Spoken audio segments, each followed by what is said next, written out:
সকাল বন্ধুরা, আশা করি তোমরা সবাই খুব ভালো আছো আর আমিও ভালো আছি। তো দেখো, আজকে কিন্তু মেঘলা আকাশ নয়, আজকে সকাল সকাল দেখছি রোদ উঠেছে, বেশ ঝলমলে রোদ। বেশ ওয়েদারটা সুন্দর লাগছে, কারণ অতিরিক্ত গরম বা রোদও ভালো লাগে না আর অতিরিক্ত বৃষ্টিও ভালো লাগে না। তো দেখো চারিদিকে বেশ সুন্দর রোদ উঠেছে আর ঝলমল করছে। আর আমিও কিছু এই যে জামা কাপড় কালকের ছিল ভিজা, সেগুলোই মেলে দিয়েছি সকাল সকাল উঠে অমনি। আর এই যে জিমি আমার সাথে সকালে অনেক সকালে উঠেছে, মানে আমি যখন উঠি তখনই ও উঠে গেছে। আর ওকে খাইয়ে দাইয়ে দিয়ে ছেড়ে দিয়েছিলাম, ও খেলা করছে। আর এই যে আমার কিন্তু সকালে সমস্ত বাসি কাজ হয়ে গেছে। তো এই যে এদিকে ভাত বসিয়ে দিয়েছি, কারণ ছেলে খাবে।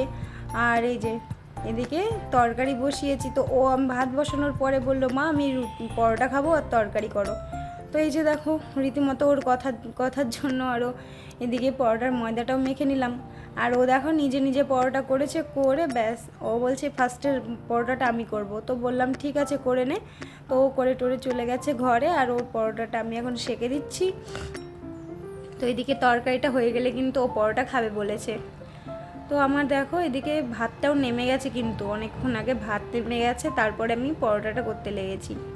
কারণ আমার ভাতটা আগে হয়ে গেলে মনে হয় যেন অনেকটা কাজ কমে গেল, যার জন্য কিন্তু ভাতটা আমি সবার আগেই বসিয়ে দিই, তারপরে ধীরে ধীরে ডাল তরকারি যেটা হয় আমি সেটা কিন্তু রান্না করি।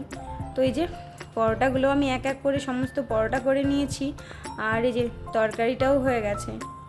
তো ছেলে বলল এখন পরোটা খাবে, তো ওকে তো পরোটা দিয়ে আসি। এই যে ছেলের জন্য আর আমার জন্য একটা থালাতেই নিয়ে নিয়েছি, কারণ দুজনে একসাথে খেয়ে নেবো, তাড়াতাড়ি হয়ে যাবে।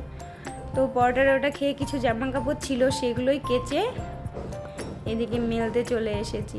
তো বাইরেটা যতই রোদ উঠুক না কেন, এখনও ছাদটা কিন্তু একটু ভেজা ভেজা স্যাঁতস্যাঁতেই আছে।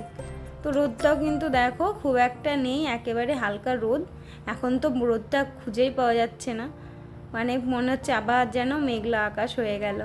তো জামা কাপড়গুলো বলতে এই যে কিছু সোফার কাভার চেঞ্জ করেছিলাম আগের দিন, তো কুশন কাভার, সোফার কাভার আর ছেলের টুকিটাকি জামা কাপড়, তো সেগুলোই আমি কেচে ধুয়ে মেলে দিয়েছি। আর কি বলো তো, আজকে না আমার শরীরটা একদম ভালো লাগছে না, সকাল থেকে যেন এনার্জি লস, মনে হচ্ছে না যে আমি রান্না করি বা কোনো কাজ করি বা কোনো কিছু করি। জানি না কেমন মাঝে মাঝে হঠাৎ হঠাৎ এরকম হয়, মনে হয় যেন একটু কেউ যদি আমাকে রান্না করে খেতে দিত, তাহলে আর আমার কষ্ট করে কোনো কাজ করতে হতো না। তো কিছু করার নেই, নিজেকে নিজের সংসার নিজে হাতে তৈরি করে নিতেই হবে, করতেই হবে। যতই তোমার কষ্ট হোক না কেন, তোমার যা কিছু হোক তোমাকেই মেনে নিতে হবে, কারণ এটা সংসার। তো কি করব বলো, এরকমভাবেই চলছে। তো নিজেকে বুঝিয়ে নিলাম যে নিজের সংসার নিজেকে করতে হবে, রান্না আমাকে করতেই হবে, কারণ ওরাও তো খাবে। আমার শরীর খারাপ বা আমার কিছু ভালো লাগছে না এই ভেবে তো আমি বসে থাকলে হবে না, কষ্ট করে হলেও সব কিছু করতেই হবে। তো এই যে দেখো আমার সব জামা কাপড় কিন্তু মেলে দিচ্ছি, জানি না আজকে শুকাবে কি না, কারণ রোদ তো সেরকম নেই, হাওয়া বাতাসে যদি শুকায় তো শুকাবে। আর ওই পিছনে জামা কাপড়গুলো দেখছো, ওগুলো কিন্তু আমাদের না, ওগুলো সামনের রুমের। তো এই যে আমি সবগুলোতে ক্লিপ লাগিয়ে দিলাম, কারণ হাওয়া হচ্ছে, যদি উড়ে চলে যাই তখন তো আমার আবার ডবল খাটনি হবে। তো সেই জন্য আমি এগুলোতে সব ক্লিপ লাগিয়ে দিলাম। আর কি বলো তো, সত্যি কথা বলতে আজকে যেন আমার কোনো এনার্জি পাচ্ছি না। সব কিছু দেখছো আমি ধীরে সুস্থে আস্তে আস্তে করছি, সকাল থেকেই যেন দিনটা কেমন একটা মনে হচ্ছে। এক দিন থাকে যে না এনার্জি ফুল, বেশ আজকে এই কাজ করতে হবে, ওই কাজ করতে হবে, তাড়াতাড়ি সব সারতে হবে, কিন্তু আজকের দিনটা যেন একেবারেই আমার ভালো লাগছে না। ওয়েদারটা সুন্দর, খুব একটা গরম নেই, কিন্তু আমার মনটা বেশ খারাপ। আমি কী বলবো বুঝে পাচ্ছি না যে আমার এতটা কেন জানি না এরকম মনে হচ্ছে। তো চলো কিছু করার নেই, এদিকে রান্না বসিয়ে গেছি, তো রান্নাটা তো আমাকে কমপ্লিট করতেই হবে। এইদিকে দেখো ডালটা আমি সেদ্ধ বসিয়ে গেছিলাম, তো ডালটা এদিকে সেদ্ধ হয়ে গেছে, এখন ডালটা ফোড়ন দিয়ে নিব। তো ডালটা ফোড়ন দিয়েই, আজকে যেহেতু শনিবার, তো শনিবার মানে আমার অনেক কাজ, আর আজকে নিরামিষ রান্না। তো এইদিকে দেখো আমি ক্যামেরা অফ করে কিন্তু সমস্ত রান্না করে নিয়েছি, বললাম না যেহেতু ভালো লাগছিল না। তো এদিকে ডাল, কলা ভাজা, এটা পুঁই ডাঁটা দিয়ে একটা তরকারি করে নিয়েছি, ব্যাস এই হচ্ছে রান্না। আর রান্নাঘরটা পরিষ্কার করবো, ওই যে বাসন টাসন এত কিছু দেখে মনে হচ্ছে মাথার মধ্যে ঘুরছে, আমার যেন কিচ্ছু ভালো লাগছিল না। তো এই যে বিছানা টিছানা তো আগেই গুছিয়ে নিয়ে রেখে দিয়েছিলাম। তো মানে কোন কাজটার পর কোন কাজটা করব ভেবে পাচ্ছিলাম না, যার জন্য আর কিছুই বুঝতে পারছি না আমি কি করব। তো চলো, এদিকে রান্নাবান্নার কাজ কমপ্লিট হয়ে গেছে, এখন স্নানের পালা। স্নানের পরেই আছে কিন্তু আমার পুজো, আর শনিবার মানেই আমার বুঝতে পারছো 1 ঘন্টা লাগবে পুজো করতে। তো আমি এদিকে পুজোটাও করে নিয়েছি, কারণ অতটা সময় দিয়ে ক্যামেরা অন করে চলা সম্ভব ছিল না, যার জন্য কিন্তু আমি পুজোটা করে নিয়েছি আগে। তো এই যে আমার পুজো টুজো কমপ্লিট হয়ে গেছে। তো তারপরে খাওয়া দাওয়া কমপ্লিট করে নেব। আর এদিকে খাওয়া দাওয়া কমপ্লিট করার পরে এখন কিন্তু বিকেল, প্রায় সন্ধ্যার দিকে। তো এই যে দেখো দুজনে খেলা করছে, জিমিও ছাদে চলে এসেছে। ওকে যেহেতু এখন টুকটাক ছাদে বের করি, কারণ অনেক দিন থেকে ঘরের মধ্যেই আছে, তো ভাবলাম যে ছাদে না বের করলে না ও ঠিক এই দৌড়ানো লাফানো এগুলো ঠিক করতে পারবে না, কারণ ঘরের মধ্যে আর কতটুকু জায়গার মধ্যে থাকে, ছোট্ট ঘরটার মধ্যে এই ঘর ওই ঘর করে কতটুকুই বা জায়গা। তো আমার ছেলেরও বেশ দৌড়ি খেলা সব বেশ ভালোই হচ্ছে।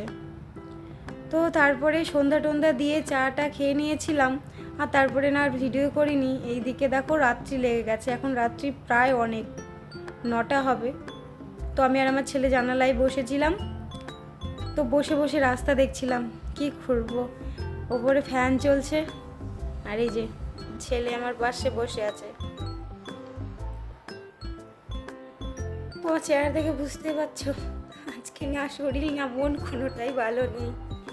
আর ছেলে এইদিকে জানালার দিকে তাকিয়ে ও গেম খেলছে ফোনে, আর ও জানালা দেখছে বারবার, কারণ ওর বাবা বাজারে গেছে এখনও আসেনি। তো সেই আশাতে ও বারবার জানালার দিকে তাকিয়ে আছে যে ওর বাবা কখন আসবে। তো তারপরে এই যে জিমি রানির খাওয়ার সময় হয়েছে, যার জন্য ও ঘুরঘুর করছে আমার সঙ্গে আমার পায়ে মানে কখন খেতে দেবো, তাহলে ওর মানে চিন্তাভাবনা দূর হবে। খাওয়ার টেনশন, এমন একটা টেনশন, ওর খিদে পেলে যেন মাথায় কোনো কাজ করে না। তো এই যে এদিকে ওর খাবারটা দিয়ে দিলাম, খাবারটা অনেকক্ষণ আগে ভিজিয়ে রেখেছিলাম, এগুলো ভিজতেই প্রায় অনেকটা টাইম লাগে। তো এই যে রেডি করে দিয়ে দিয়েছি, এখন ওর খাওয়ার পালা। মানে খেতে এত ভালোবাসে আমার ছেলে, খেতে চায় না কোনো কিছুই, আর এ খেতে খুব ভালোবাসে। তো এই যে ও কোলে করে এনে দিচ্ছে, তো এই যে ও খাওয়া শুরু করে দিয়েছে, মানে ওর খাবার সামনে পেলে ঝটপট মনে হয় যেন খাই এরকম একটা ব্যাপার। তো খেয়ে দিয়ে অনেক বড় হোক। ও একটু দুষ্টুমি করছে এখন, হালকা দুষ্টুমি করছে, কারণ ও একটু বড় হচ্ছে, লাফানো এটা ওটা ধরা কামড়ানো ডাকা এইসব শিখছে, তো যার জন্য অনেকটাই দুষ্টুমি করছে। তো এই যে খাওয়া দাওয়া কমপ্লিট করে ওর হাত মুখটা ভালোভাবে আমি ধুয়ে নেব, কারণ এঁঠো লেগে থাকে, তো সেগুলো তো ওদের লেগে রাখা তো ভালো না, ওর থেকে অনেক কিছু হতে পারে। তো যার জন্য আমি পরিষ্কার করে ওর মুখ হাত পা সব ধুয়ে মুছে দিচ্ছি। তো চলো মুছে দিলে ওর মিনিমাম 3 ঘন্টা মতো ওর এখন ঝামেলা মিটে যাবে। ওকে খাইয়ে ছেড়ে দিলে ও খেলা করবে, ও নিজের মতো খেলবে বেড়াবে, ব্যাস এইটুকুই। আর তারপরে রাত্রে রান্না আছে, ভাবছি খিচুড়ি রান্না করব, তো অনেকটা সময় লেগে যাবে এদিকে রান্না করতে। তো দেখো এদিকে হয়ে গেছে, ছেলের ও বক করছে। আর এই যে তার আগে রান্নার আগে ভাবলাম যে আমি এখন ছাদের জিমিকে নিয়ে ঘুরে বেড়াই, মানে ওর সাথে মাঝে মাঝে টাইম কাটালে না ও বাইরেটা একটু চলাফেরা হাওয়া বাতাস ওর লাগে, বেশ ভালো লাগে। তো দেখো দুজনেই খেলা করছে। তো আমি আগের দিনের কিছু কমেন্ট পড়ে নিচ্ছি। সুমনা দিদিভাই বলেছো খুব ভালো হয়েছে মাংস রান্না, পুরো ভিডিও জুড়ে রইলাম, খুব ভালো থেকো বোন। তো দিদিভাই তুমি অনেক ভালো থেকো, তুমি যে পুরো ভিডিওটা জুড়ে থেকেছো তো এটাই আমার কাছে অনেক। তুমিও খুব ভালো থেকো আর আমিও ভালো আছি। আর নীলাঞ্জনা লাভ রিয়াক্ট দিয়েছো, তাই তোমাকে অনেক ভালোবাসা। এসএন মলি দিদিভাই বলেছো দারুণ লাগলো, মাংস রান্না খুব সুন্দর হয়েছে। থ্যাংক ইউ দিদিভাই। আর বিথিকা সাহা থেকে তুমি লাভ রিয়াক্ট দিয়েছো, তো তোমাকে অনেক ভালোবাসা। তোমাদের সবাইকে অনেক ভালোবাসা এইভাবে পাশে থাকার জন্য, আমার ভিডিও দেখার জন্য, আমাকে ভালোবাসার জন্য, আর রেগুলার কমেন্ট করার জন্য। তো তোমরা এইভাবেই আমার পাশে থেকো, ভালোবেসো। তো চলো দেখো এদিকে খিচুড়িটাও বসিয়ে দিয়েছি, আর এদিকে সবজিগুলো ভেজে নিয়ে আজকে সবজি দিয়ে খিচুড়ি করব, নিরামিষ যেহেতু, মুগের ডাল সবজি সব কিছু দিয়েই। তো এই যে এদিকে আমি রান্নাটা বসিয়ে দিয়েছি, দেখো খিচুড়ির মধ্যে সব সবজি দিয়ে দিলাম, এখন ফুটতে থাকবে। তারপরে যে ফোড়ন দিয়ে ব্যাস খিচুড়ি রান্না কমপ্লিট। আর ভাবছি কিছু ঝুড়ি ঝুড়ি করে আলু ভাজবো, কারণ এখন রাত্রিবেলা, এখন আলু ভাজার খিচুড়ি আর দুপুরের তরকারিটা আছে, ব্যাস এটাই কিন্তু হয়ে যাবে।